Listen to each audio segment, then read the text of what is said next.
हाँ जी, good morning students. तो last lecture में हमने केमिकल रिएक्शन स्टार्ट कर दी थी और फर्स्ट केमिकल रिएक्शन जो कि न्यूक्लियोफिलिक सब्स्टिट्यूशन रिएक्शन थी वो हमने स्टार्ट कर दी थी, ठीक है ना। और उसी को कंटिन्यू करते हुए आज हम बात करेंगे कुछ एग्जाम्पल्स की, examples of nucleophilic substitution reaction. तो फुल कंसंट्रेशन के साथ सभी इधर ध्यान देंगे, बहुत ही इंपॉर्टेंट पार्ट चल रहा है। कल हमने इंट्रोडक्टरी पार्ट किया था, आज एग्जाम्पल्स देखने की बारी है। एग्जाम्पल्स किस तरह से आपको दिखाई देगी, ठीक है। तो जैसे न्यूक्लियोफिलिक सब्स्टिट्यूशन रिएक्शन है बच्चों, और ऑब्वियसली हमने अल्काइल हैलाइड की न्यूक्लियोफिलिक सब्स्टिट्यूशन रिएक्शंस करनी थी। तो आपके सामने एक अल्काइल ले लिया मैंने RX, और अलग अलग कंडीशंस लगाएंगे, अलग अलग रिएजेंट्स के साथ रिएक्ट करवाएंगे, और उसमें आपको आइडेंटिफाई करना है कि न्यूक्लियोफाइल क्या है और प्रोडक्ट कैसे बनेगा, ठीक है। जैसे फॉर एग्जांपल सबसे पहले H2O के साथ, तो H2O के अगर साथ रिएक्शन करवाते हैं ना, तो बच्चों इसका क्या बनेगा, ROH, ये प्रोडक्ट बनेगा। तो मैं क्या लिख रहा हूँ, बेसिकली मैं प्रोडक्ट लिख रहा हूँ साथ में, और जो एरो के ऊपर है वो रिएजेंट लिख रहा हूँ, ठीक है ना। और उसमें न्यूक्लियोफाइल जो है वाटरी है, यहाँ पर नीचे इसके न्यूक्लियोफाइल के बारे में लिख रहा हूँ आप। तो तीन बातें हैं, ध्यान से देखना। फर्स्ट, प्रोडक्ट क्या बनेगा, रिएजेंट क्या लेके चल रहे हैं, और उस रिएजेंट में न्यूक्लियोफाइल कौन है। यहाँ पर रिएजेंट भी वाटर है और न्यूक्लियोफाइल भी यहाँ पर वाटर ही है, और प्रोडक्ट क्या बनेगा, क्या नाम है इसका, अल्कोहल है। तो ये भी आप साथ साथ इस तरह से लिखते जाएंगे कि जैसे यहाँ पर अल्कोहल बना तो साइड में इसका अल्कोहल नाम लिख देंगे। आई होप समझ पा रहे हैं आप। जैसे एक एग्जांपल और लेते हैं, NaOH आ गया, या KOH हो जाता, NaOH हो जाता। अब NaOH के साथ जब रिएक्शन करवाते हैं तो आपने देखा था कि Na पॉजिटिव OH नेगेटिव में ब्रेक होता है। तो यहाँ पे न्यूक्लियोफाइल कौन हुआ, OH नेगेटिव। वेरी गुड, क्या हुआ यहाँ पर, OH नेगेटिव। बस ये चीज़ पता होनी चाहिए आपको, ये है न्यूक्लियोफाइल। और करना क्या है, X की जगह बस आपको जाके न्यूक्लियोफाइल लगा देना है, और यहाँ पे क्या बन जाएगा, यहाँ पे भी अल्कोहल बन जाएगा। तो क्या इंपॉर्टेंट आपको नज़र आ रहा है यहाँ पर कि वाटर के साथ रिएक्शन करवाओ और चाहे NaOH के साथ करवाओ, दोनों में फाइनल प्रोडक्ट क्या बनेगा, अल्कोहल ही बनेगा। डिफरेंस किसका है, डिफरेंस सिर्फ रहेगा आपका न्यूक्लियोफाइल का।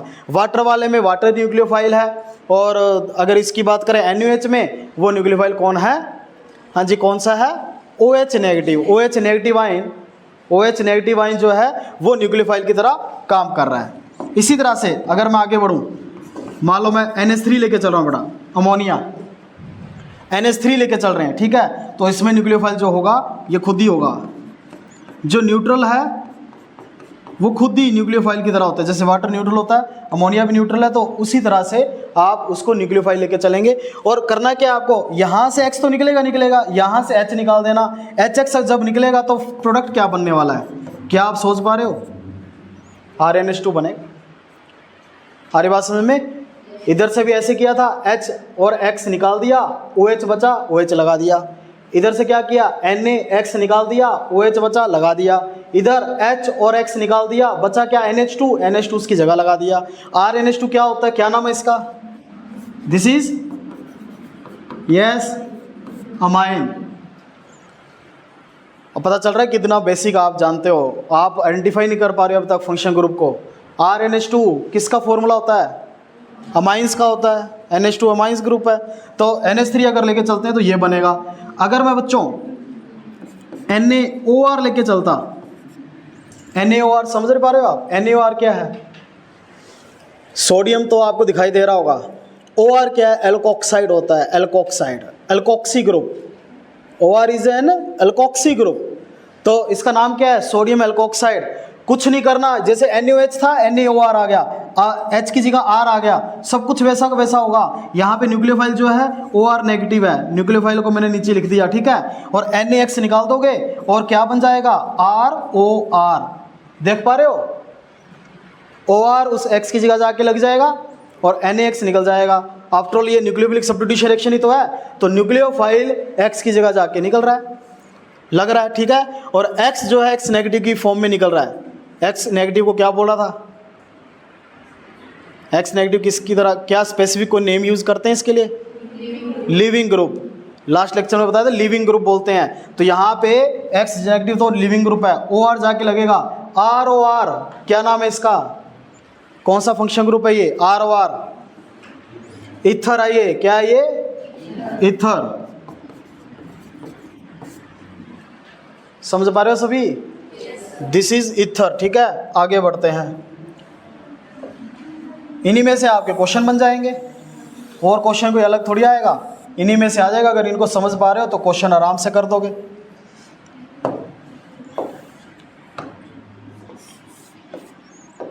आप ध्यान से देखो,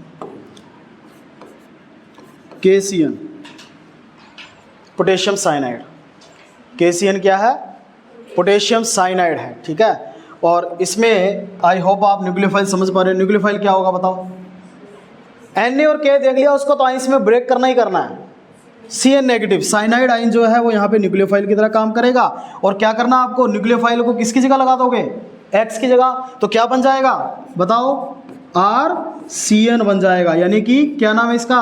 साइनाइड है ये, साइनाइड। फंक्शन ग्रुप का नेम साइनाइड है। सफिक्स क्या यूज करते हैं इसके लिए? हाँ जी, एनी स्टूडेंट, सफिक्स क्या होता है साइनाइड के लिए? नाइट्राइल होता है। क्या होता है? नाइट्राइल। फंक्शन ग्रुप है साइनाइड और सफिक्स यूज करते हैं नाइट्राइल। ठीक है, हाँ। अब इसके अंदर देखना, ध्यान से देखना बच्चों, AgCN, इसमें भी साइनाइड दिखाई दे रहा होगा। AgCN आपको दिखाई दे रहा है यहाँ पर साइनाइड ग्रुप, लेकिन यहाँ पर जो बनता है उसमें आपको थोड़ा ट्विस्ट देखने को मिलेगा। आपको लग रहा होगा कि इसमें भी साइनाइड जुड़ जाएगा। साइनाइड जुड़ता तो है लेकिन रिवर्स हो जाता है NC की फॉर्म में। जब CN का नाम साइनाइड है तो NC का क्या नाम होगा? जब कोई ग्रुप ऐसे पलट जाए तो आइसो लग जाता है। तो बताना, अगर CN साइनाइड है तो NC क्या होगा? आइसोसाइनाइड। तो ये आइसोसाइनाइड बना। बड़ा इंपॉर्टेंट क्वेश्चन है यहाँ पर कि ऐसा क्या हो जाता है कि KCN के केस में तो साइनाइड बन रहा है और AgCN के केस में जो है आइसोसाइनाइड बन रहा है, जबकि देखने में दोनों एक जैसे लग रहे हैं। आप KCN में देखोगे बच्चों तो वहाँ पे भी CN दिखाई दे रहा है आपको, और AgCN में भी CN दिखाई दे रहा है, लेकिन प्रोडक्ट में डिफरेंस आ रहा है। KCN में क्या बन रहा है आपका? साइनाइड मिल रहा है, जबकि AgCN में क्या मिल रहा है? आइसोसाइनाइड मिल रहा है। तो ये इंपॉर्टेंट क्वेश्चन भी बनता है। अभी बात करते हैं, पहले नोट कर लेते हैं। इसी तरह से इसी के बेस पे एक और क्वेश्चन आता है बच्चों, KONO। पहले तो NO2 बताओ। NO2 सुना है नाम? NO2 का क्या होता है? नाइट्रो होता है। ONO उसी की फैमिली में से, बस अपने लिंकेज अलग दिखा दी, बस है तो NO2 ही। तो नाइट्राइट ग्रुप है ये, nitrite. This is potassium nitrite, potassium nitrite. अच्छा, इसमें साइनाइड है न्यूक्लियोफाइल, इसमें भी ONO है न्यूक्लियोफाइल। तो यहाँ पे ये कौन कहाँ जाके जुड़ेगा? RONO बन जाएगा, यानी कि नाइट्राइट बनेगा, नाइट्राइट। ध्यान से देखना, जब आप पोटेशियम नाइट्राइट लेके चल रहे हो तो प्रोडक्ट में भी नाइट्राइट मिल रहा है। और यही अगर आप इसके अंदर सिल्वर नाइट्राइट लेके चलें, AgONO कर दूं ना बेटा मैं, AgONO, तो आपको प्रोडक्ट में चेंज मिलेगा। क्या मिलेगा? RNO2 मिलेगा। हाँ जी, RNO2 को क्या बोलेंगे? नहीं, ऐसे भी नहीं। ONO अगर नाइट्राइट है तो NO2 क्या है? Nitro group, only nitro. Starting में क्या बोला था आपको, मैंने क्या पूछा था आपसे NO2 के बारे में? NO2 क्या होता है?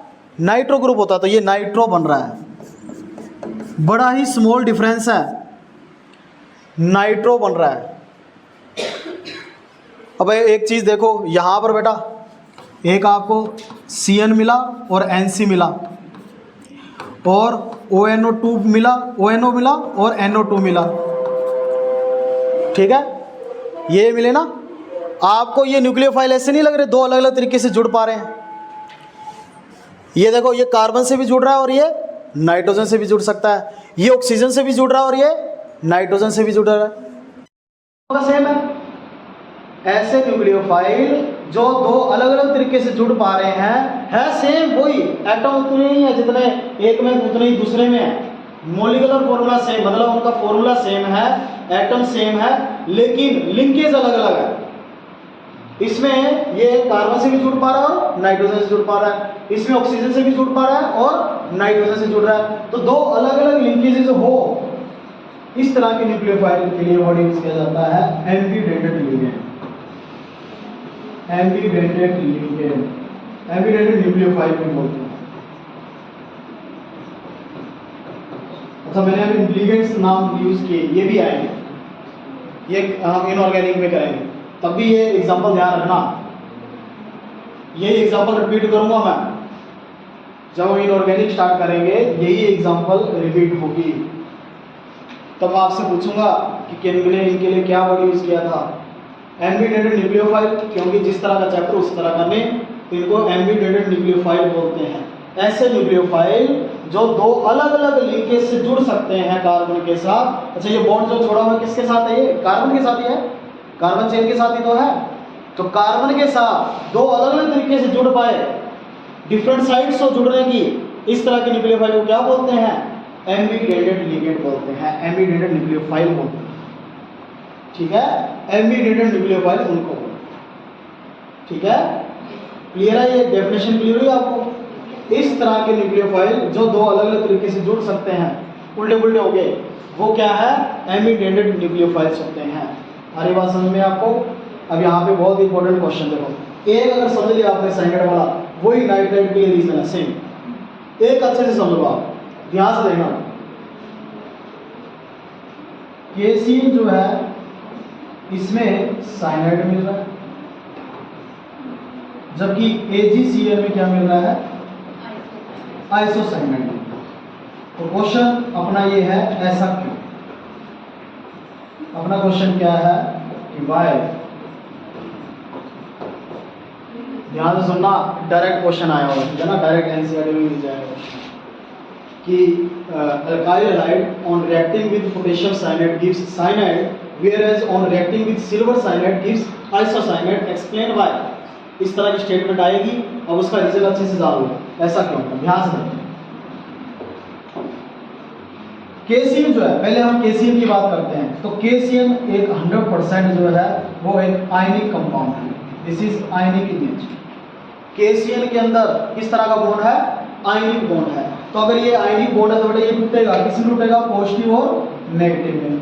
तो जब Cn नेगेटिव होता है ना बेटा, Cn नेगेटिव, तो रेजोनेंस के कारण ये इसके ऊपर भी इलेक्ट्रॉन्स है और इसके ऊपर भी इलेक्ट्रॉन्स है, कार्बन के ऊपर भी इलेक्ट्रॉन्स है और नाइट्रोजन के ऊपर भी इलेक्ट्रॉन्स है, दोनों इलेक्ट्रॉन्स दे सकते हैं कार्बन के साथ बॉन्ड बनाने के लिए।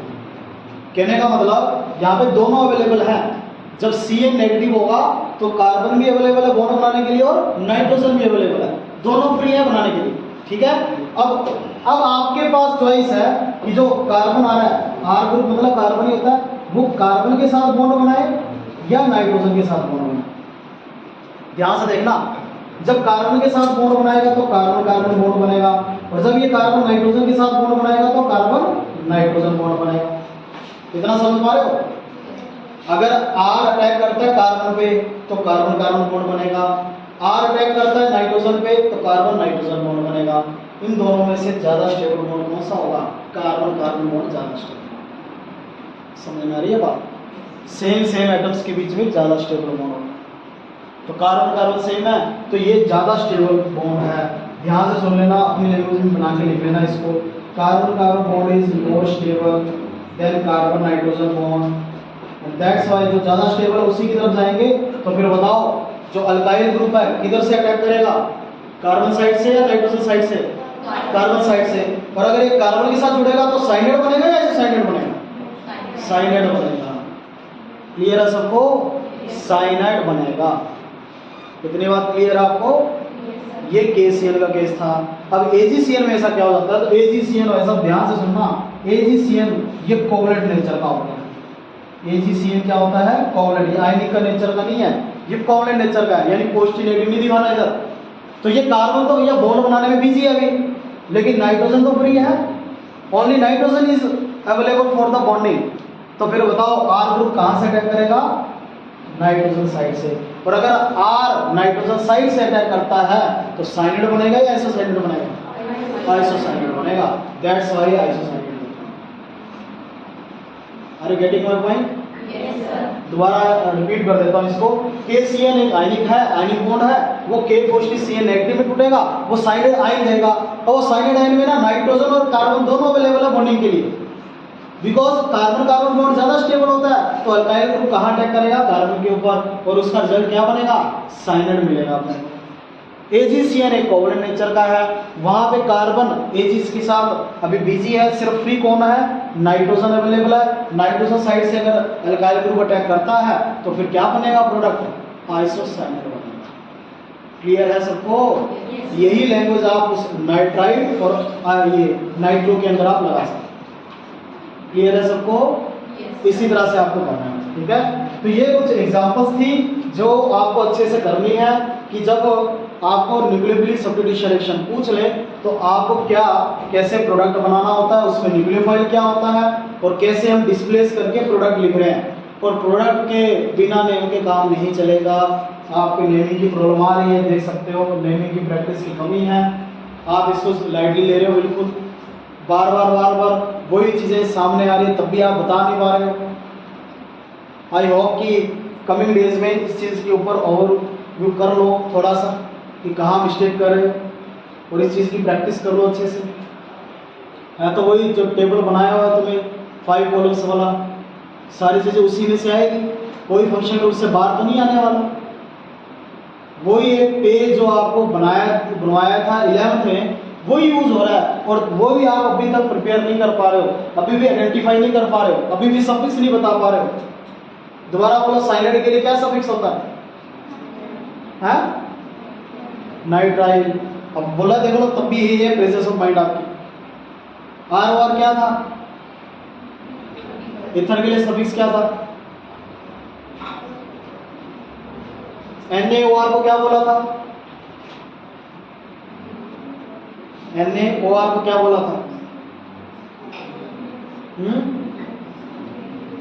सोडियम एल्कोक्साइड बोला था।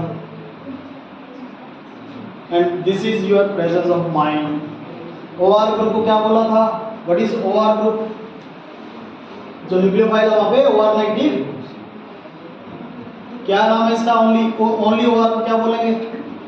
एल्कोक्सी ग्रुप है, नेगेटिव लगा दिया, एल्कोक्साइड बोल दो। OR is an alkoxy group and NaOR is sodium alkoxide। चलिए मैं एग्जांपल दे रहा हूँ, ये आपका जनरल इंफॉर्मेशन है, जनरल रिएक्शंस लिखिए सारी की सारी। अब पर्टिकुलर एग्जांपल दे रहा हूँ, ये भी एग्जांपल तो है बट ये सारी की सारी जनरल रिएक्शन की है, जनरली कैसे लिखते हैं। अब पर्टिकुलर कार्बन लेके एग्जांपल दे रहा हूँ आपको कंप्लीट करना है। You have to complete all these reactions।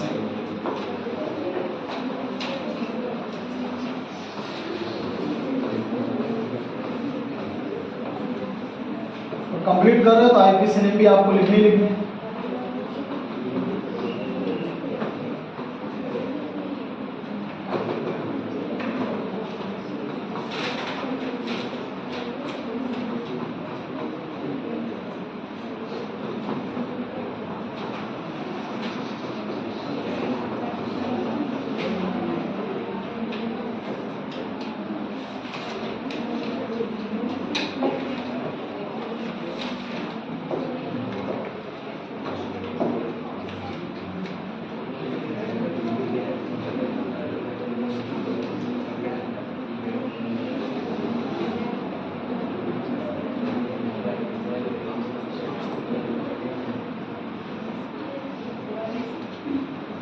You have to complete all these reactions। इनका प्रोडक्ट बनाना है, और अगर प्रोडक्ट बना रहे हो तो उसका कोई ना कोई नेम तो होगा, ऐसा तो है नहीं नेम नहीं हो सकता।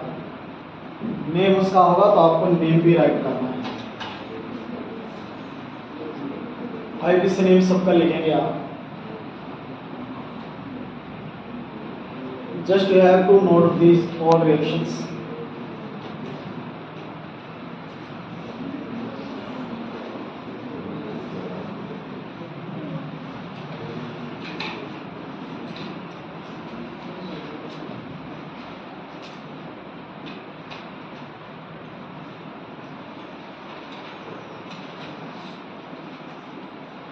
कर लिया।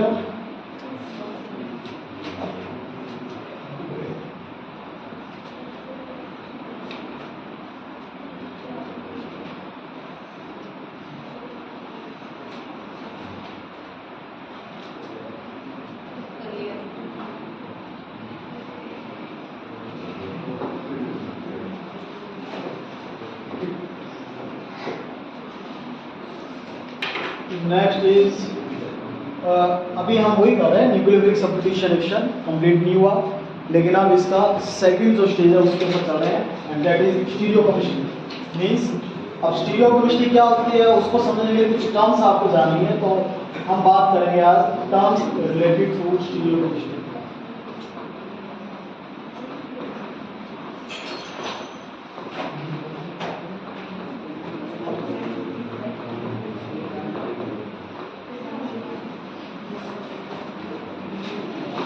स्टीरियो मीन्स थ्री डायमेंशनल की बात कर रहे हैं, three dimensional arrangement. Three dimensional arrangement की बात करेंगे। थ्री डायमेंशनल अरेंजमेंट समझ गए ना? 3D के अंदर जैसे मान लो ये है, एक एग्जांपल ले रहे हैं, मान लो आपने अभी तक इस तरह से देखा लिखा हुआ, लेकिन 3D इसकी अगर रिप्रेजेंटेशन करनी है, एक्चुअल में ये मॉलिक्यूल कैसे दिखता है वो होता है 3 डायमेंशनल, और वो है स्टीरियोकेमिस्ट्री अपनी। तो एक्चुअल में ये है, इसकी टेट्राहेड्रल ज्योमेट्री होती है, और अगर आपको याद हो उसके अंदर हम away from the observer towards the observer, कुछ याद है, सॉलिड वेज, ऐसा कुछ डायग्राम। इसके अंदर दो हाइड्रोजन मान लो इस तरह से बनाते हैं, एक हाइड्रोजन और एक chlorine. This is 3D representation stereochemistry. This is 3 dimensional arrangement of the atoms.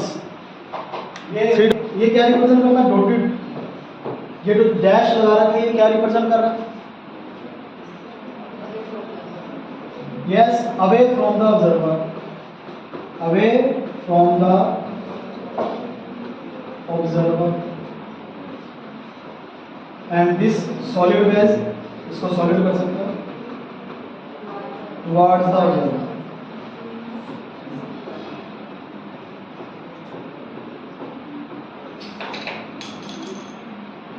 कुछ याद आ रहा है आपको?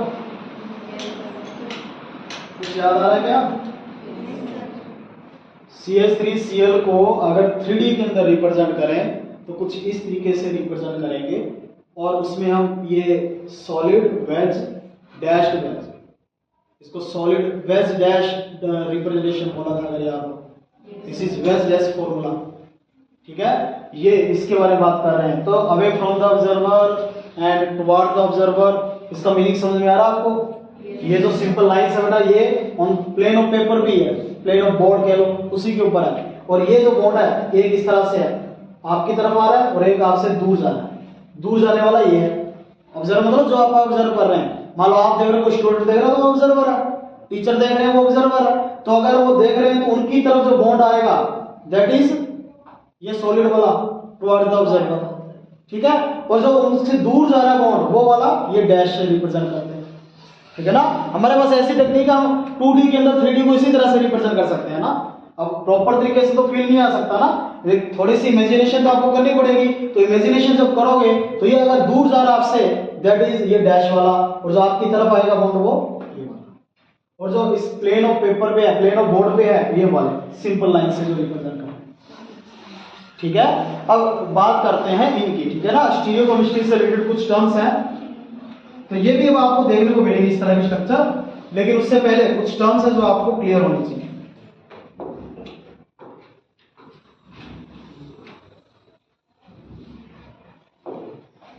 अच्छा, सबसे पहले ऑर्डिनरी लाइट क्या होती है और प्लेन पोलराइज्ड लाइट क्या होती है?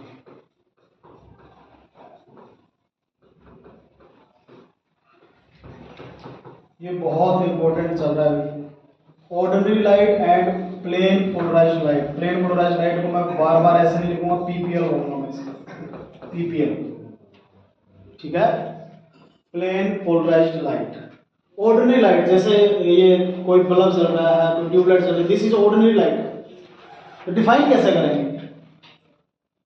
तो पीपीएल क्या होगी उसको कैसे डिफाइन करेंगे, कैसे बनती होगी, ऑर्डिनरी लाइट से पीपीएल बनती है, कैसे बनती होगी, क्या ऑपरेटर्स यूज करते हैं, इनकी छोटी छोटी इंफॉर्मेशन आपको पता होनी चाहिए। तो आज ये जान लोगे आप कैसे बनता है, किस ऑपरेटर्स का यूज किया जाता है, कैसे ऑर्डिनरी लाइट को पास करवा के उसमें से हम पीपीएल बना सकते हैं। तो पहले तो डेफिनेशन क्लियर कर लो। ऑर्डिनरी लाइट वो होती है जिसकी वाइब्रेशन सभी डायरेक्शन में, whose vibrations take place in all direction,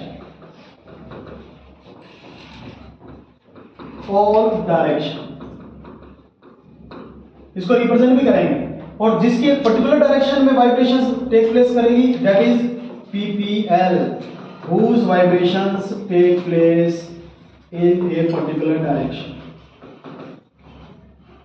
that is PPL।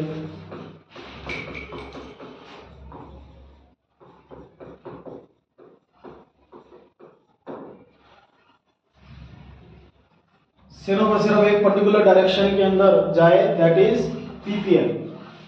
अब कैसे रिप्रेजेंट करते ध्यान से देखना, और कैसे इसको कन्वर्ट किया जाता है। ऐसे सोच लो कि जो आम लाइट है, ये जो बल्ब वगैरह जला रहे हैं tubelight, that is ordinary light, चारों तरफ इसकी रोशनी होगी, लेकिन एक पर्टिकुलर डायरेक्शन के अंदर वाइब्रेशन जा रही है। जैसे आपने लेजर लाइट वगैरह सुना होगा, ठीक है ना, हम तो वही यूज करते हैं, ठीक है ना। हमारे जमाने की बात करें तो हमारे लिए तो खिलौना वही था, कोई मोबाइल वगैरह थोड़ी था, वही लेजर लाइट थी और उसी से खेलते थे। तो वो क्या करते थे, एक पर्टिकुलर डायरेक्शन के अंदर लाइट जा रही है बस उसमें से, दैट इज पीपीएल। समझ पा रहे हो आप? तो अब डायग्रामेटिकली कैसे हम रिप्रेजेंट करेंगे, तो बच्चों इस तरह से किया जाता है। जैसे ये है, सभी डायरेक्शंस के अंदर हम एरो दिखा देंगे, दैट इज ऑर्डिनरी लाइट, इसको बोलते हैं ऑर्डिनरी लाइट। इस तरह से रिप्रेजेंट करेंगे, ठीक है। ये इसकी वाइब्रेशन चारों तरफ जा रही है, देख सकते हो। और अब इसको बेटा पास करवाएंगे हम, यहां से देखना, इसको आप पास करवाएंगे एक ऑपरेटस से, एक इंस्ट्रूमेंट से, जिसको हम बोलते हैं नाइकोल प्रिज्म। हाँ जी, इस ऑपरेटस का क्या नाम है, नाइकोल प्रिज्म। नाइकोल प्रिज्म क्या कहता है, क्या करता क्या है इंस्ट्रूमेंट, इसमें से जब ऑर्डिनरी लाइट पास होगी ना, तो ये बाकी सभी डायरेक्शंस को ये ऑब्जर्व करके रिफ्लेक्ट कर देगा, और इसमें से पास होकर जब बाहर निकलेगी सिर्फ एक पर्टिकुलर डायरेक्शन के अंदर लाइट बचेगी। और इस पर्टिकुलर डायरेक्शन की लाइट के लिए हम किस तरह से रिप्रेजेंट करते हैं, इस तरह से, एक ही डायरेक्शन में जा रही है वाइब्रेशंस, ये एक ही डायरेक्शन के अंदर है, ठीक है। इस तरह से एक ही डायरेक्शन के अंदर ये वाइब्रेशंस इस तरह से जा रही है, दैट इज पीपीएल। ये वाली लाइट क्या है, पीपीएल। ध्यान से देखना, जो अपना टॉपिक है उसका बिल्कुल एबीसी चल रहा है, बिल्कुल बेसिक चीज।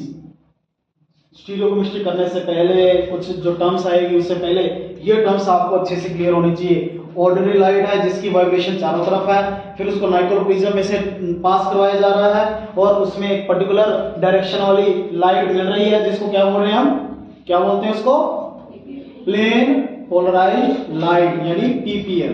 अब काम अपना है पीपीएल से। अब हम कोई ऑर्गेनिक कंपाउंड लेंगे जो अपना चल रहा है, जैसे मान लो हेलोकेन है, ये कोई ऑर्गेनिक कंपाउंड ही तो है बेटा। ऑर्गेनिक कंपाउंड को आप इसके रास्ते में रखेंगे, ध्यान से देखना, यहाँ पे अपना सैंपल है, सैंपल भी बोल सकते हैं इसको, ये सैंपल रख दिया आपने, this is an organic compound you can say. बात चल रही है ऑर्गेनिक केमिस्ट्री की, तो ऑर्गेनिक कंपाउंड रखेंगे। बात चल रही है सोल्यूशन की, तो सोल्यूशन रखते कोई, तो कोई ऑर्गेनिक का है तो ऑर्गेनिक का सोल्यूशन रखेंगे, तो ऑर्गेनिक कंपाउंड रखा, ठीक है। अब ये ऑर्गेनिक कंपाउंड क्या करता है बेटा, इस जब ये एक्सपेरिमेंटली चेक किया जाता है कि क्या ये पीपीएल को रोटेट कर रहा है कि नहीं कर रहा। ध्यान से देखना, अगर ये रोटेट करेगा तो देयर आर टू पॉसिबिलिटीज, या तो ये रोटेट करेगा बेटा राइट साइड, और या फिर ये रोटेट करेगा लेफ्ट साइड। ध्यान से देखना, पहले मान लो ये डायरेक्शन की, सीधी सी डायरेक्शन की,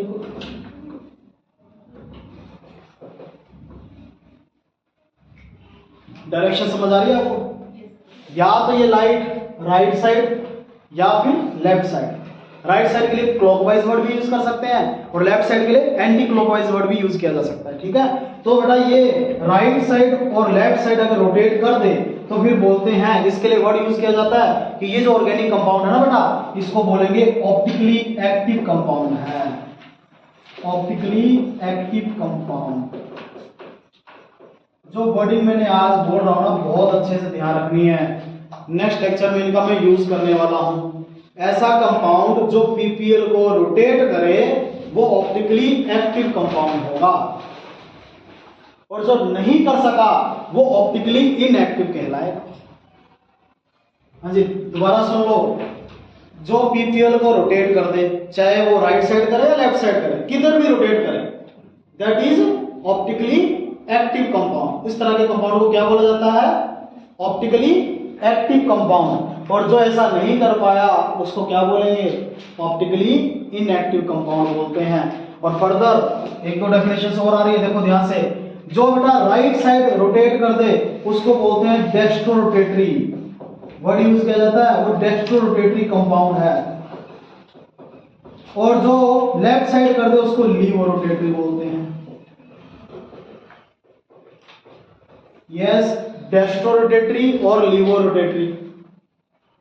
डेक्स्ट्रो रोटेटरी जो राइट साइड या क्लॉकवाइज डायरेक्शन को मतलब रोटेट कर दे, और जो लेफ्ट साइड या एंटी क्लॉकवाइज डायरेक्शन के अंदर रोटेट करेगा पीपीएल को, उसको क्या बोल देंगे? लीवो रोटेटरी बोल देंगे। ठीक है। और डेक्स्ट्रो रोटेटरी और लीवो रोटेटरी के लिए सिंबल्स भी यूज किए जाते हैं, मतलब सिंबल्स देख के पहचान जाना। स्मॉल डी, ध्यान रखना बेटा, कैपिटल डी मत लगा देना। स्मॉल डी या पॉजिटिव साइन ऐसे यूज करेंगे तो वो डेक्स्ट्रो के लिए यूज किया जाता है, और स्मॉल एल या नेगेटिव साइन रिप्रेजेंट करेंगे तो वो बेटा लीवो रोटेटरी के लिए किया जाता है।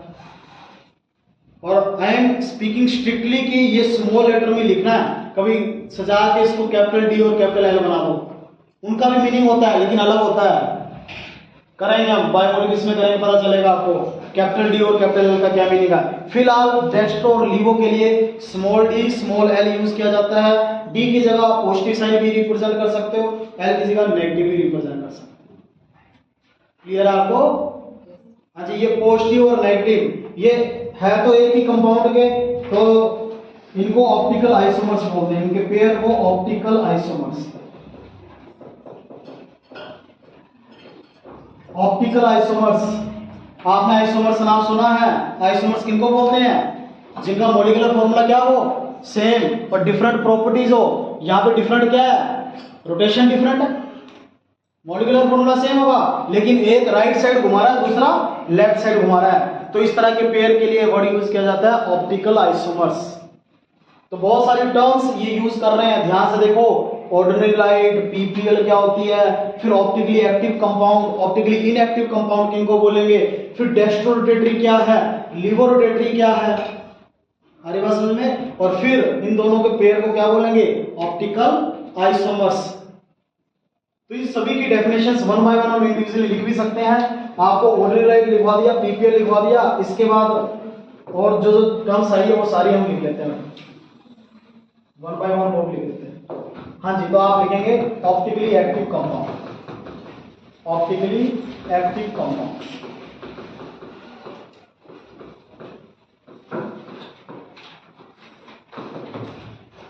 एक्चुअली इसकी दो डेफिनेशन है, आज फिलहाल एक करेंगे जो फर्स्ट टाइम आपको देखने को मिलेगा। ऑप्टिकली एक्टिव कंपाउंड देखने के लिए और भी अपने पास तरीका होता है, उनमें से एक तो यही है। तो फिलहाल तो जो आज कर रहे हैं उसके बेसिस पे लिखिए optically active compound which can rotate PPL, बस इतना लिखो फटाफट।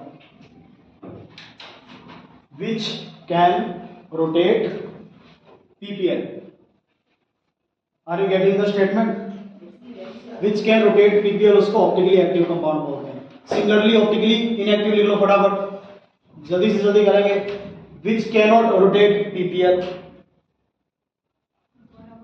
विच कैनॉट रोटेट पीपीएल। कुछ ज्यादा नहीं करना, बस सिंगल सिंगल वर्ड्स में लिख लो, बस यही मीनिंग आपको पता होना चाहिए। डेफिनेशन से नहीं पूछी जाएगी, अंडरस्टैंडिंग पूछी जाएगी आपसे। तो which cannot rotate PPL optically inactive compound. फिर आप लिखेंगे dextro rotatory compound, dextro rotatory compounds. Solution भी कोड आ सकता है, सॉल्यूशन है तो सॉल्यूशन वर्ड यूज कर लेना। तो डेक्स्ट्रो रोटेटरी किनको बोलते हैं?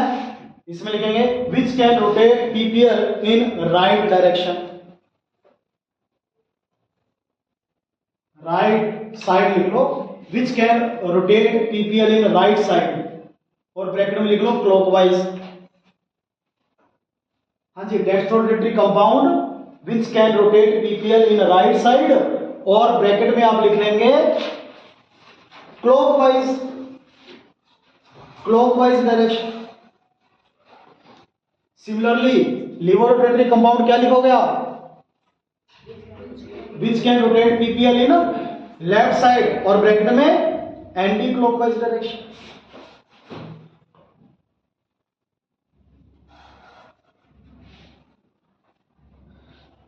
क्लियर है सबको? भी बोलो क्लियर हो गई? डेफिनेशन सारी ये आगे के लिए बहुत इंपॉर्टेंट रहेगा।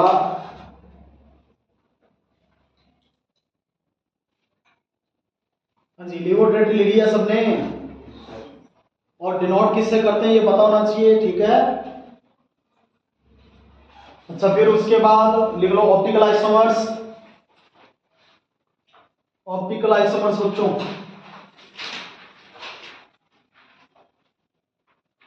ऑप्टिकल आइसोमर्स की डेफिनेशन लिखेंगे, organic compounds having same molecular formula, organic compounds having same molecular formula,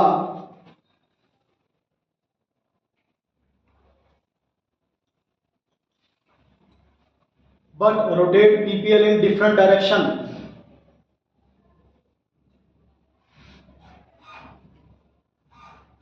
but rotate PPL in different directions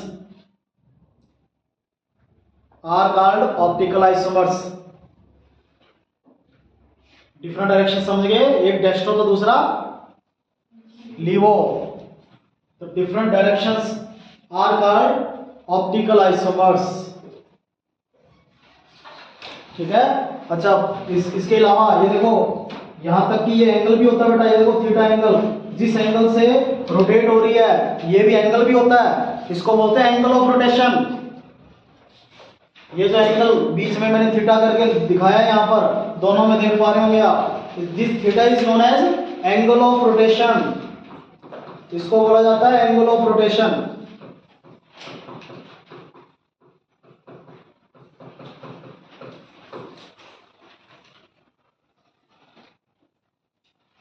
अच्छा, इस रोटेशन के लिए भी तो इंस्ट्रूमेंट यूज किया गया होगा, जो ये रोटेशन चेक करता है बेटा, इस रोटेशन को चेक करने के लिए एक इंस्ट्रूमेंट का यूज किया जाता है जिसको बोलते हैं पोलैरिमीटर।